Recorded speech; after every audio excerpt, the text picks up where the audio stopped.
Already நீங்கள் ஏமாந்துட்டு இருக்கிறீங்க, மதத்தாலோ மொழியாலோ இனத்தாலையோ ஏமாந்துட்டு இருக்கிறீங்க. என்ன பண்ண முடியாது இன்னொருத்தர் உங்களை? ஏன் நீங்கள் ஏமாந்தன்னு நினைக்கல, சரியாகத்தான் நினைக்கிறீங்க, அதனால் தண்டிக்கப்படுறீங்க. புரியுதா?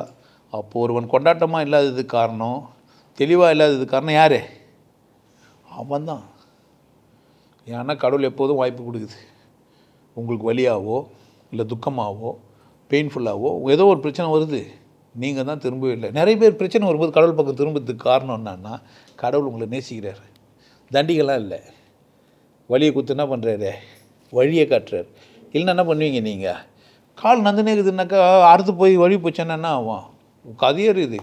இந்த நெப்போலியனை தோக்க வைக்கிறதுக்காக இந்தியாவுக்கு வந்தபோது காஷ்மீர் பக்கம் நடக்க விட்டுக்கிறானுங்க.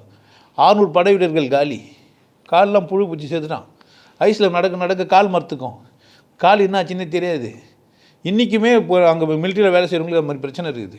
ரொம்ப காலமாக அந்த இப்போ ஐஸ்லேயே நின்று இருந்தாங்கன்னா கீழே புழு பூச்செல்லாம் பிடிச்சிரும், கேன்சர்லாம் வந்திருக்கும். தெரியாது, ஷூவை கட்டினா தான் தெரியும் விரல் இல்லைன்ட்டு. ஏன்னா ரத்தமே அங்கே ஓடாது, கால் இருக்கிறதே அவனுக்கு தெரியாது. புரியுதா? அந்த மாதிரி நீங்கள் இருக்கிறதுக்கே தெரியாத அளவுக்கு உங்களுக்கு பாய்சன் ஆயிடுச்சு. அவனுக்கு நினச்சி கால் வரைக்கும் போய்க்குது. நீங்கள் முதல்ல மண்டே தான் போயிட்டு இருக்கிறீங்க. எங்கேயோ போய் ஏதோ ஒன்று கற்றுக்குன்னு மண்டை புள்ள என்ன ஆகிட்டுக்கிறீங்க? யாரை தெரியாத மாதிரி ஆகிட்டீங்க. அவனுக்கு காலை அழிவிட்டுக்குது, உங்களுக்கு மூளையே அழிவிட்டுக்குது. அதனால் உங்கள் மூளை வேலை செய்ய மாட்டேங்குது. நான் சொன்னால் உங்களுக்கு புரியல. இன்னும் வீட்டுக்கு வாசியமாக நினச்சிக்கிறீங்க. என்ன இவர் சம்மந்தம் இல்லாத பேசுங்கிறான் இருந்தாலே கிடையாது. நீங்கள் நல்லா இருக்கிறதுக்கு தான் பேசுகிறேன்.